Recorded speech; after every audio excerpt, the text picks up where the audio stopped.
பழனியில் அப்படி என்னதான் நடக்குது? நிலம் உண்மையிலேயே யாருக்கு தான் சொந்தம்? கடவுள் முருகனுக்கு சொந்தமா இல்லை ஏதோ ஒரு தனிநபருக்கு சொந்தமா? 100 கோடி ரூபாய் மதிப்பிக்கக்கூடிய நிலம் எப்படி 2 கோடி ரூபாய்க்கு பத்திரப்பதிவு செய்யப்பட்டது? வெள்ளிக்கிழமை அன்னைக்கு பத்திரப்பதிவு செஞ்சு போயிருக்காங்க. ஆனால் அங்கே இருக்கக்கூடிய சார் பதிவாளர் அதை மறுத்திருக்கிறாரு. அந்த நபர் திங்கக்கிழமை அன்னைக்கு அந்த பொறுப்பில் இல்லை, விடுமுறையில் சென்றிருக்கிறார். இப்போ வேறொரு நபர் சார் பதிவாளராக அந்த இடத்துக்கு வராரு. அவர் வந்த அன்னைக்கு அந்த நிலம் அப்படிங்கிறது பத்திரப்பதிவு செய்யப்படுது. அதற்கு பிறகு அது மிகப்பெரிய ஒரு கான்ட்ரவர்சி ஆகுது. நீதிமன்றம் வரைக்கும் போகுது. நீதிமன்றம் அந்த பத்திரப்பதிவை ரத்து பண்ணுறாங்க. அதற்கு பிறகு இப்போ பல்வேறு விதமான விசாரணைகள் நடக்குது. சிபிசிஐடி விசாரணை வரைக்கும் போகுது. இன்னொரு பக்கம் அரசியல் ரீதியான குற்றச்சாட்டுகள் நிறைய வைக்க தொடங்கியிருக்கிறாங்க.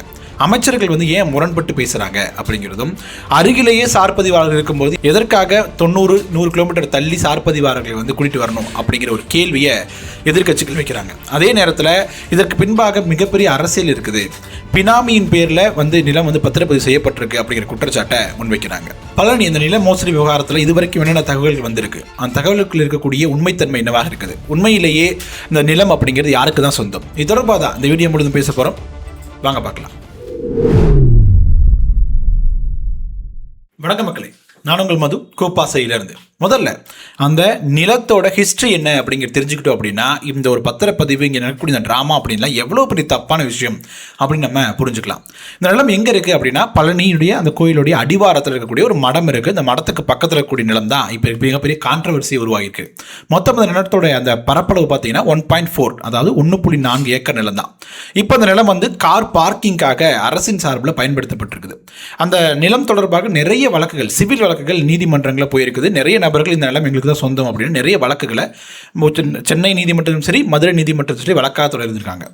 ஒவ்வொரு டைமுமே நீதிமன்றம் என்ன சொல்லியிருக்கு அப்படின்னா இது பார்த்தீங்க அப்படின்னா அரசுக்கு, அதாவது நிலம் பார்த்தீங்கன்னா கோயிலுக்கு சொந்தமான நிலம் அப்படின்னு சொல்லியிருக்காங்க. எதன் அடிப்படையில் சொல்லியிருக்காங்க அப்படின்னா இந்த நிலம் ஒரு 30 வருடம் 40 வருடம் அப்படி கிடையாது, 19ஆம் நூற்றாண்டிலிருந்து இந்த நிலம் அப்படிங்கிறது பழனி கோயிலுக்கு சொந்தமாக தான் இருந்திருக்கு அப்படிங்கிறது தான் அங்கே சொல்லக்கூடிய அந்த ஒரு பட்டயம் எழுதி வச்சிருப்பாங்களே, அந்த பட்டயம் ஆதாரம் வச்சு சொல்கிறாங்க. அதாவது 1888 வருஷத்துலேருந்து இந்த நிலம் அப்படிங்கிறது அரசோட தான் இருக்குது, அந்த கோயில்கிட்ட தான் இருக்குது அப்படின்னு சொல்கிறாங்க. அந்த பட்டயத்தில் நமக்கு தெளிவாக சொல்லியிருக்கிறாங்க, இந்த நிலத்தை யார்கிட்ட விற்கவோ அடகு வைக்கவோ எதுவுமே பண்ண முடியாது, இந்த நிலம் எப்போதுமே அந்த அறக்கட்டளைக்கு தான் சொந்தம் அப்படின்னு அவங்க தெளிவாக குறிப்பிட்டிருக்கிறாங்க. அதற்கு பிறகு இப்படி இது போன்ற வழக்குகள் வரதும் போதுமாக இருந்திருக்குது. ஆனால் அந்த பட்டயம் தெளிவாக இருக்குது அப்படிங்கிறதுனால தொடர்ந்து இது கோயில் நிலமாகவே பராமரிக்கப்பட்டிருந்திருக்குது. 2025 செப்டம்பர் மாதம் தமிழ்நாடு அரசு என்ன முடிவெடுத்திருக்காங்க அப்படின்னா அந்த நிலம் இலவசமாக அந்த வாகனங்கள் நிறுத்துமிடமாக பக்தர்களுக்கு ஏற்பாடு பண்ணி தரணும் அப்படின்னு முடிவெடுக்கிறாங்க. அதன் தொடர்பாக நிலம் சரி செய்யப்பட்டு என்ன பண்ணுது அப்படின்னா கார் பார்க்கிங்காக மாற்றப்படுது. எல்லாமே சரியாக தான் போயிட்டு இருக்குது. எப்போ வரைக்கும் அப்படின்னா இந்த ஜூலை மாதம் வரைக்கும் தான். ஜூலையில் தான் மிகப்பெரிய ஒரு கான்ட்ரவர்சி உருவாகுது. அப்போ என்ன நடந்துச்சு அப்படின்னா ஜூலை 6ஆம் தேதி வெள்ளத்துறை சேதுபதி அப்படி 2 நபர்கள் இந்த சப் ரிஜிஸ்டர் ஆஃபீஸ்க்கு வராங்க. அங்கே என்ன சொல்கிறாங்க அப்படின்னா இந்த 1.4 ஏக்கர் நிலத்தை கிரயம் பண்ணி கொடுக்கணும் அப்படின்னு ஒரு கோரிக்கை வைக்கிறாங்க. அப்போ இருக்கக்கூடிய சப் ரிஜிஸ்டர் இந்த ஒரு மாதிரியான எல்லா நிகழ்வுகளும் தெரிஞ்ச ஒரு நபராக இருந்திருக்காங்க. அப்போ என்ன சொல்கிறார் அப்படின்னா இதனால் பண்ணித்தர முடியாது, இதன் மீது நிறைய வழக்குகள் இருக்குது, அதுவும் இல்லாமல் இந்த பட்டயத்திலும் தனியாருக்கு பண்ணித்தர முடியாது அப்படின்னு சொல்லி அதை மறுக்கிறார். மறுத்த உடனே என்ன நடக்குது அப்படின்னா இந்த வெள்ளிக்கிழமை அன்னைக்கு சப் ரிஜிஸ்டர் மறுக்கிறாரு. மறுத்ததுக்கு அப்புறம் திங்கக்கிழமை அன்னைக்கு அவர் விடுமுறையில் போயிடுறாரு. எந்த நபர் மறுக்கிறாரோ அவர் திங்கக்கிழமை விடுமுறையில் போயிடுறாரு. அதற்கு பதிலாக அந்த சப் ரிஜிஸ்டருக்கு பதிலாக இன்னொருத்தர் அந்த இடத்துக்கு வராரு. வந்த உடனே என்ன பண்ணுறாங்க அப்படின்னா எந்த ஒரு ஆவணங்களும் சரியாக சரிபார்க்கப்படலை அப்படிங்கிற ஒரு மாதிரியான குற்றச்சாட்டு வைக்கிறாங்க. உடனடியாக அந்த ரெஜிஸ்ட்ரேஷன் முடியுது. 2 கோடி ரூபாய் பரிமாற்றம் நடக்குது. அதாவது அந்த நிலத்துடைய மதிப்பு அப்படிங்கிறது இப்போ வேல்யூ படியே பார்த்தீங்கன்னா 100 கோடி ரூபாய் இருக்கும் அப்படின்னு சொல்கிறாங்க. ஆனால் 2 கோடி ரூபாய்க்கு கிரயம் பண்ணி முடிக்கிறாங்க இந்த வெள்ளைத்துறையும் சேதுபதி அப்படிங்கிற 2 நபர். சரி, இந்த 2 கோடி ரூபாய் கொடுக்கும் அளவுக்கு வெள்ளைத்துறையும் சேதுபதியும் பொருளாதாரத்தில் மேம்பட்டவர்களா அப்படின்னு ஒரு ஆய்வு நடத்தும் பொழுது அவங்க அந்த அளவுக்கு பொருளாதார நிலைமையில் மேம்பட்டவர்கள் இல்லை அப்படிங்கிறத ஒரு தரப்பு கண்டுபிடிக்கிறாங்க.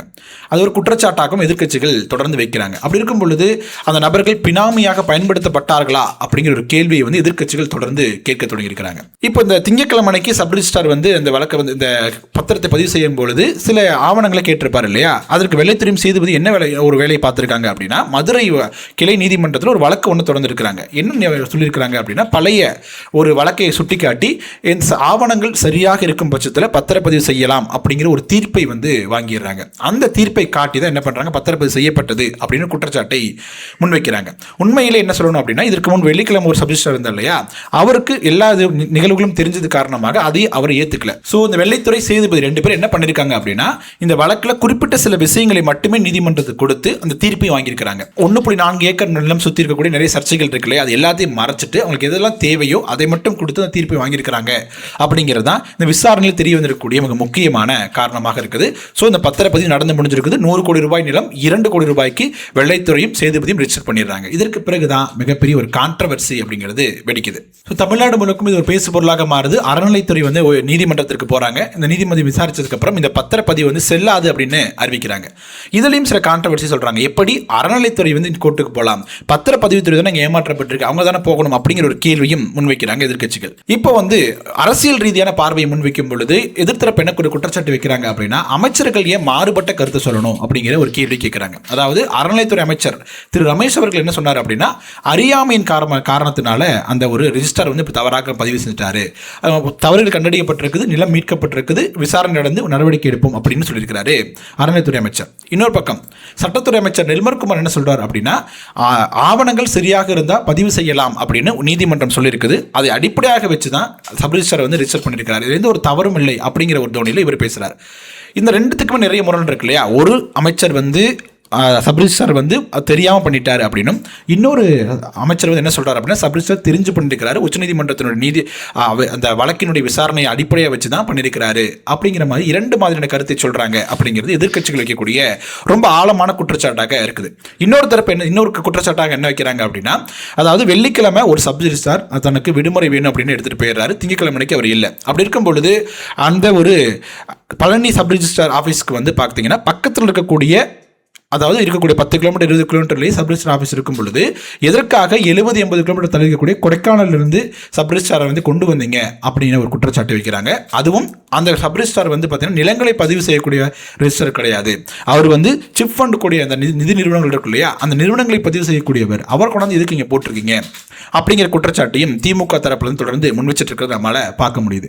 ஸோ 2 கோடி ரூபாய் அந்த அளவுக்கான பணம் வந்து திரட்ட முடியாத ஒரு நபரால் எப்படி அந்த நிலத்தை வாங்க முடியும்? அதாவது 100 கோடி ரூபாய் மதிப்பு இருக்கக்கூடிய நிலம் 2 கோடி ரூபாய்க்கு வாங்குறாங்க அந்த செல்லதுரையும் சேதுபதியும். ஆனால் அவங்களை வந்து அவங்களுடைய பின்புலத்தை ஆராய்ஞ்சு பார்த்தோம் அப்படின்னா அவங்க அந்த அளவுக்கு வெல் செட்டில்டோ இல்லை பொருளாதார நிலையில் மேம்பட்டவங்களோ கிடையாது. அப்படி இருக்கும்போது ஒரு பினாமி நிலம் அப்படிங்கிற குற்றச்சாட்டையும் திமுக வைக்கிறாங்க. அடுத்த முக்கியமான குற்றச்சாட்டு என்னன்னா, 100 கோடி ரூபாய் 2 கோடி ரூபாய்க்கு வந்ததும் சப் ரிஜிஸ்டர் வந்து கொடைக்கானலிருந்து கொண்டு வரப்பட்டதும் அரசனுடைய அந்த ஒரு அதிகாரம் பயன்படுத்தப்படாமல் நடந்திருக்கிறதுக்கான வாய்ப்பே கிடையாது.